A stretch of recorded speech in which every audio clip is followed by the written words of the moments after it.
Uklízete si. Já jsem Martin a já znovu došel dneska. Je to slyšet, chcem vidět. Máte pěkný trasa. Zase takový klasický. Já jsem bych chtěl další díl z toho, co jsem točil už 2 díly, taky z toho nového, tak řekněte. Tady dám postavu, máme takhle, tady dám výstroj, takhle vidíte, tady mám okřídlení, které jsem si koupil. Šetří se do podzemka. Některé věci jsou to dvakrát.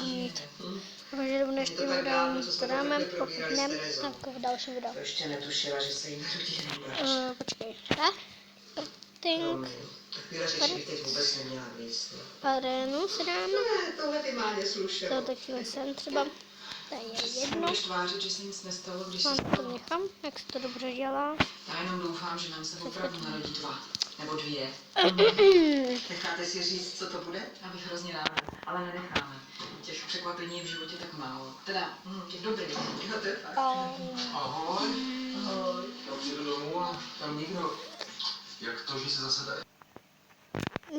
Jsi na babičku hodně zlej. Já vím. No, tak to přestane, ano. Co? Nic. Co jsi říkal? Nic. Já ti dám, že nepřestane. Nic se neříkal. Když nebudeš poslouchat babičku, tak tě budu řezat. No to je jedno. Já jsem nic Protože tě neřekl. nebiju, tak začni.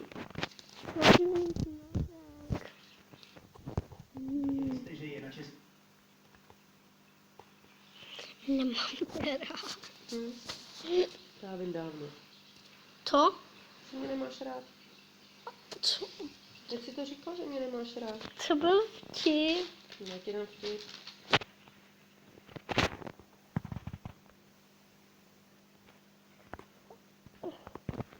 Koupit. Koupit. Ukazujeme vám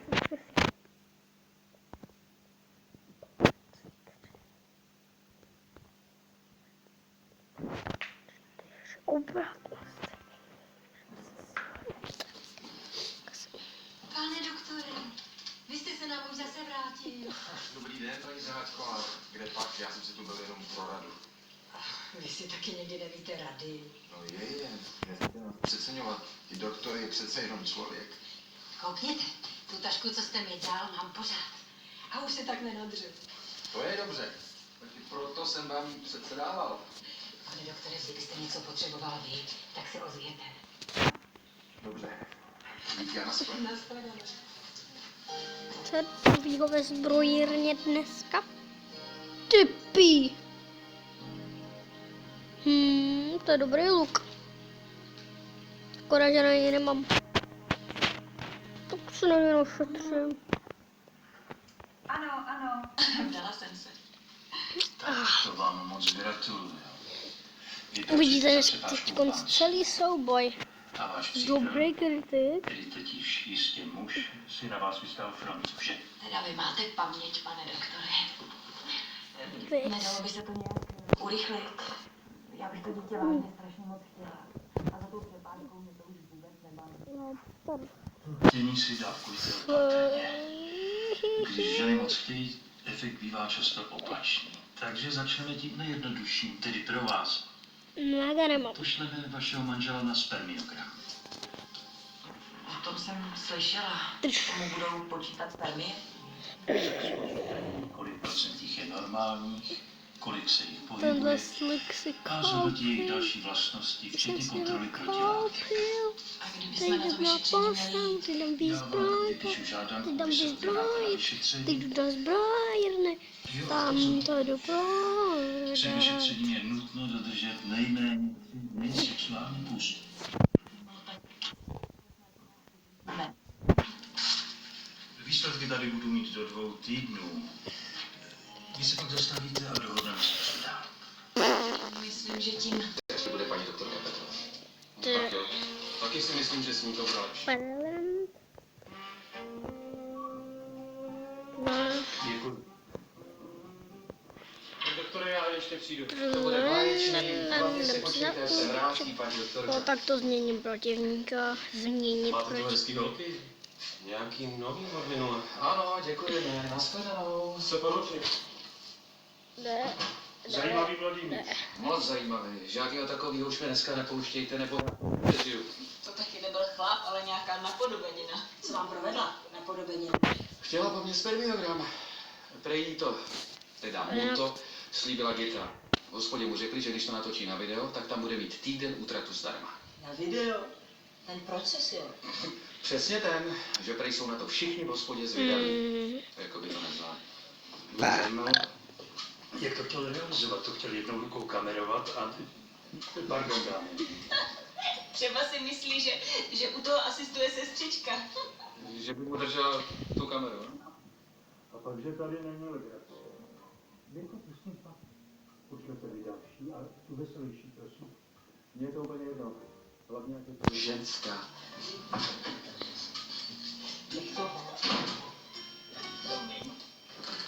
Paní Špiková, prosím. Dobrý den. Dobrý den.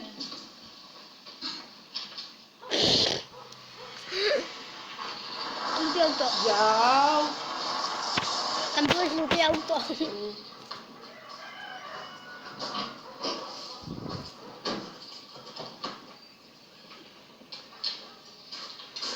Jedete akorát?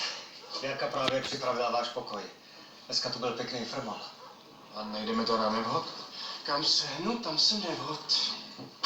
Ale ne, koza sežrala dětskou lopatku na písek. Nějak špatně to rozkousala a kusí uvíc z krku. Ahoj. Ahoj. Co tady děláte? Zrovna jsme o tobě mluvili. O Ivě? Já myslím, že jsi mluvil o koze. No teda se žral tu lopatku. Ale běta, Iva jí zachránila život. Tohle měla v krku. No, drž si to, jako dárek Vánoc už nedostaneš nic. Jako... Pořád seš kočka. Akorát se nějak stůstla. Hele, nech si ty svý komplimenty obvykle. Neposlouchej, já strašně to poslouchám. Ivo, ty odjíždíš. Myslel jsem, že zůstaneš přes noc. Nebo je Michal doma? Není, odjel. Tak já tady teda asi zůstanu. Ne, musíš jet se mnou. Volala Evelína, že vám ráno Michal nějak přetrhnit nebo co, tak že to musíte domluvit. Takhle paní vaše domů k domu? Kdo chce, tak si tě půjčí, jo? Jsem dopadla, viď? Nechceš mě taky půjčit? Ne, díky. Já na to půjčování nikdy nebyl, já mám radši všechno vlastní. Tak to svůj vlastní pozdravuji. Mě půjčení nevadí. Akorát to tvoje břícho. Asi moc víš? Ale nechcete si ty srandičky dělat dovnitř? Začíná to být pěkná zima. Ne, nemusíme jet. Škatule už je nažavená, tak Útok!